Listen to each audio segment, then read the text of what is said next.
Hello, I'm Richard Ridge for Broadway World. The new musical Broadway Bounty Hunter, which stars Annie Golden, has come to New York, and we're here on opening night to celebrate with the company. They're not giving no free rides. They don't lay their glitz on you. Just spinning B-sides. They don't waste their hits on you. Try to bust out. They put you back in that cage when you're a woman of a certain age. We sort of knew that the show was going to be inspired by, blaxploitation and martial arts movies, and so the sort of like 70s R&B soul funk sound was always the thing that we knew was going to be in there. And the first song that I wrote was Woman of a Certain Age, which is the opening number of the show, and that sort of set the tone, and we were kind of home free from there. It was like, oh yeah, this is exactly how this works, right. To make our age-sploitation musical. They wrote this show for Annie Golden. What does that mean to you? How lucky am I? I mean, that Joe Iconis knows the shoulders he stands on, and he wants to emulate them. He wants to write shows for leading ladies. I mean, it's really wonderful, and he uses every trick I have in my bag of tricks, and a few that people don't know I have, and every color of the rainbow in my voice, and I'm just so fortunate. I really am. The thing that I love about this show, and I think one of the reasons why the music is so successful, not just because he's a brilliant composer, but we're all singing in our authentic voices. A lot of times when you're in a show, you have to sing the style of the show, and then you go somewhere else to do the concert version of it. But we are doing authentically, this is the way I just would sing this music. This is the way Annie would sing this music, the way Badia would sing this music. And so I just think that's a whole nother level that makes it special and effective.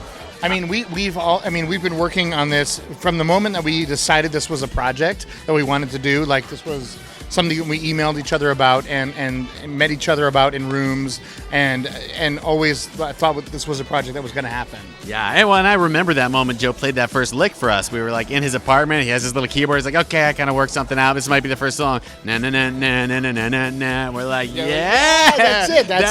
That's it. And that's the process has retained that magic throughout. There's just like a wonderful synergy between us in creating it. And it's just still very surreal. And I will say that like anytime that like Joe like shared a song with us, we were always like, that's the single, that's the song, and the score is phenomenal, obviously. So we're like so excited. Lazarus don't think. When the vibe gets chilled, that's when people get killed. So my guard doesn't fall. I don't want to think about nothing at all. What's it like living in the Joe Iconis family? Well, it's extraordinary, actually, because there's such support, whether it's the performers that have worked with him or his fans or the fan base or whatever. So, it's lovely because every night there are people there that are there because, they love the work, they appreciate what Joe does, and that's great to have that built in. We've been working really, really hard, and to know that our art is coming to full fruition and people are able to absorb it and react and respond to it, it makes it really worth it. So yeah, we were both really drawn to this show and to this story, and it feels so amazing to share it with everybody and have it received the way it is.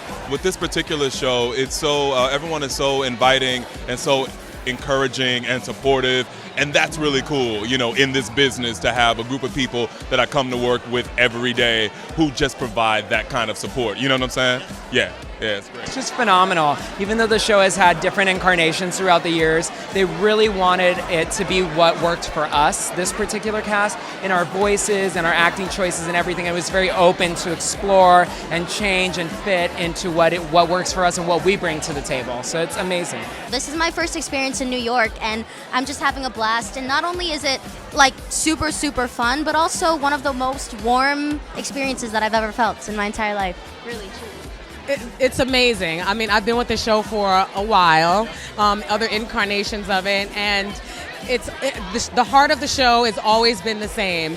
And I'm so lucky and happy to still be a part of this and be able to give my all. And I mean, it's a blessing. It really, really is.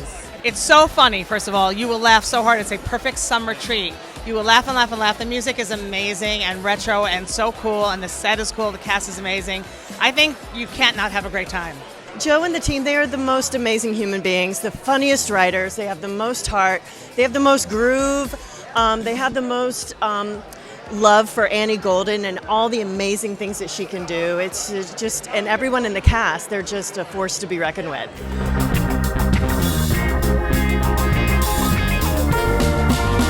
It's telling this really important current story, and at the same time, it's really stylized. It's really sort of like of a time. It feels like a period piece somehow, despite being about right now. I loved it so much. I've known Annie Golden for so long, and I'm like, I just feel like this swelling in my heart of pride for the work that she's doing.